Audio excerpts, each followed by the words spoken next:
Assalamualaikum warahmatullahi wabarakatuh. Perkenalkan, saya Imam Biasitama dan di samping saya Nurul Kurniasari. Kami dari kelompok 3 akan memaparkan tugas mata kuliah landasan pendidikan tentang memahami tujuan dan harapan pendidikan. Untuk materi yang pertama akan disampaikan oleh Ibu Nurul Kurniasari. Mari saya persilahkan. Terima kasih atas waktu yang sudah diberikan. Sebelum kita membahas tentang tujuan dan harapan pendidikan, akan terlebih dahulu kita bahas tentang pengertian pendidikan. Tujuan pendidikan menjadi pangkal atau titik berangkat seluruh kegiatan pendidikan, mendidik dan dididik. Konsep pendidikan pedagogik atau dikenal sebagai pendidikan informal atau pendidikan dalam arti umum. Sedangkan konsep pengajaran atau dikenal sebagai pendidikan formal di sekolah-sekolah. Dalam pandangan filsafat, tujuan adalah suatu persyaratan logis dari suatu teori praktis. Sedangkan harapan menuju pada akhir di luar suatu. Adapun faktor penentu tujuan pendidikan adalah 1. Tujuan pendidikan melekat pada hakikat pendidikan itu sendiri. 2. Pendidikan merupakan tuntutan kodrat manusia. 3. Proses mendidik dan dididik. Tujuan menjadi awal dan akhir, the origin and destination dari tindakan mendidik dan dididik. 4. Tujuan pendidikan merupakan tujuan hidup manusia itu sendiri. 5. Tujuan pendidikan ditentukan oleh falsafah pandangan hidup, ideologi, norma-norma keluarga dan masyarakat. 6. Bangsa dan negara serta dunia di mana dan bila mana atau kapan manusia itu hidup.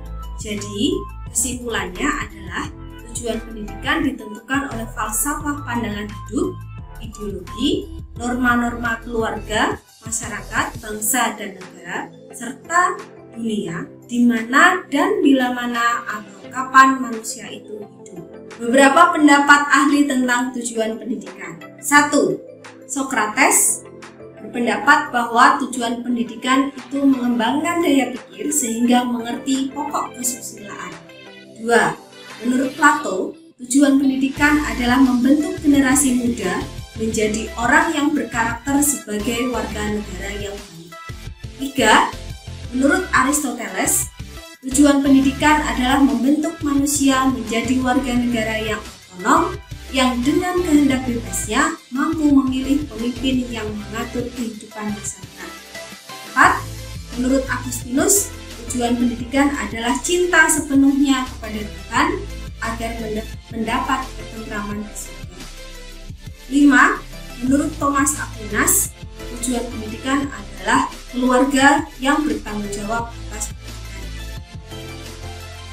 6. Menurut Francois Rabelais, tujuan pendidikan adalah membentuk manusia yang lengkap, cakap dalam kesenian dan industri, mengembangkan manusia dalam segala aspek baik jasmani, kesusilaan, dan akhlak. 7. Menurut Konstam, tujuan pendidikan adalah menolong manusia yang sedang berkembang untuk memperoleh kedamaian batin. 8. Menurut John Milton, tujuan pendidikan adalah mempersiapkan manusia untuk kehidupan sebenarnya di dunia ini. Selanjutnya, menurut Richard Mulcaster, tujuan pendidikan adalah membantu kodrat ke arah kesempurnaan. Selanjutnya, Francois Bacon, tujuan pendidikan adalah mengusahakan agar manusia dapat menguasai benda-benda, meningkatkan kekuatan manusia dengan penggunaan ilmu pengetahuan. Menurut John Locke, membentuk watak perkembangan manusia sebagai kebulatan moral, jasmani, dan mental. Dan yang terakhir, menurut Ki Hajar Dewantara, tujuan pendidikan adalah menjadikan manusia yang merdeka secara batin, pikiran, dan tenaganya. Menurut pendapat ahli M.J. Lansfeld, dalam bukunya The Backnop Theories Pedagogik, tujuan pendidikan itu dibagi menjadi 6. 1. Tujuan umum, 2. Tujuan khusus, 3. Tujuan insidental, 4. Tujuan sementara, 5. Tujuan tidak lengkap, dan 6. Tujuan perantara intermediat. Materi selanjutnya akan dipaparkan oleh rekan saya, Bapak Imam Dwi Aji. Terima kasih Bu Nurul Purniasari atas waktunya. Selanjutnya saya akan menyampaikan tentang tujuan pendidikan dan klasifikasinya. Secara umum, tujuan pendidikan dapat diklasifikasikan menjadi dua. Yang pertama, tujuan yang terkait dengan konsep pedagogik atau pendidikan umum atau pendidikan informal. Yang kedua, tujuan yang terkait dengan konsep edukasi pendidikan dalam arti khusus atau pendidikan formal. Dalam arti umum, pendidikan memiliki beberapa tujuan. Yang pertama adalah tujuan filosofis, yaitu memanusiakan manusia sesuai dengan hakikat monodualis dan monopluralis. Yang kedua adalah tujuan pendidikan secara psikologis, yaitu membentuk manusia dewasa yang mampu menyelesaikan tugas-tugas perkembangannya secara baik. Etis merupakan tujuan manusia yang membentuk manusia yang etis sesuai dengan norma-norma yang ada. Secara sosiologis, tujuan pendidikan adalah membentuk manusia dewasa yang susila sebagai anggota keluarga masyarakat, bangsa, dan negara. Secara ekonomis, tujuan pendidikan adalah membentuk manusia karya yang mampu menghasilkan dan mengembangkan karya sosial, karya seni, karya ilmiah, dan juga budaya. Sedangkan secara politis, tujuan pendidikan adalah membentuk warga negara yang baik, demokratis, nasionalis, dan patriotis. Secara teologis, tujuan pendidikan yaitu menyatu kembali dengan Tuhan mulia dan bahagia bersama Tuhan di surga yang abadi.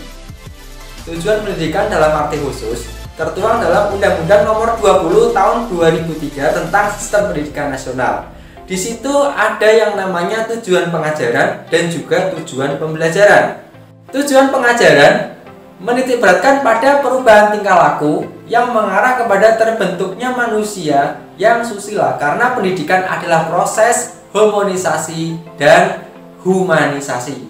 Sedangkan tujuan pembelajaran menitikberatkan pada penilaian sikap, penilaian aspek pengetahuan, dan penilaian aspek keterampilan. Terkait dengan tujuan pembelajaran, menurut taksonomi Bloom, sebuah pembelajaran harus meliputi 3 aspek atau 3 ranah. Yang pertama ada ranah kognitif, ranah afektif, dan juga ranah psikomotorik. Untuk aspek kognitif meliputi 6 tahapan. Yang pertama adalah tahap pengetahuan, tahap kedua pemahaman, tahap ketiga aplikasi, tahap keempat analisis, tahap kelima sintesis, dan tahap keenam evaluasi. Sedangkan untuk ranah afektif meliputi 5 aspek. Yang pertama adalah penerimaan, yang kedua adalah menanggapi, yang ketiga menilai, yang keempat organisasi, dan yang kelima karakterisasi. Sedangkan pada ranah psikomotorik terdapat 5 aspek. Yang pertama adalah pelaksanaan, yang kedua pekerjaan, yang ketiga penggunaan peralatan, yang keempat berkomunikasi, dan yang kelima berkarya atau berproduksi. Demikian pemaparan dari kami. Semoga bermanfaat. Kami juga menerima kritik dan saran yang membangun. Kurang lebihnya mohon maaf. Assalamualaikum warahmatullahi wabarakatuh.